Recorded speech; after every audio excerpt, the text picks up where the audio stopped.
Congratulations, great job. Make America Great Again ou Make Our Planet Great Again, la première poignée de main entre les deux présidents avait été brutale. Le détournement du slogan de campagne de Trump n'a ensuite pas aidé. Puis il y a eu le G20 et l'invitation officielle de la France pour le 14 juillet. À la veille de l'arrivée du chef d'État américain à Paris, l'avenir des relations de ce couple étrange qui a fait éruption sur la scène politique internationale interroge. Le 14 juillet peut-il être un moment charnière ? Trump sera charmé par ses honneurs, la cérémonie, la parade. Et il reviendra probablement à la maison en pensant « la France est grande ». Et cela lui donnera probablement une très bonne opinion du gouvernement français et du président français.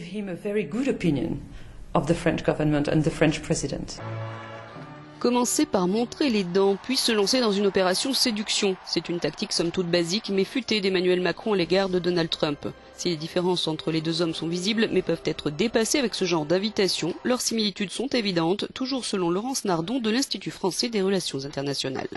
Il y a une similarité qui est vraiment intéressante entre les deux, c'est qu'ils sont tous les deux des candidats anti-système, presque révolutionnaires d'une certaine manière, qui ont fait exploser chacun de leur côté le système des partis dans leur pays. Trump a fait exploser le parti républicain en devenant leur candidat sur des thèmes populistes qui ne sont pas du tout les thèmes habituels du parti républicain. Et Macron, pour sa part, a fait à peu près la même chose en détruisant les partis de gauche et de droite en France. Une chose est sûre, malgré leur côté showman, ils veulent tous deux des résultats tangibles et partagent au moins un objectif politique, la lutte contre l'État islamique et le terrorisme.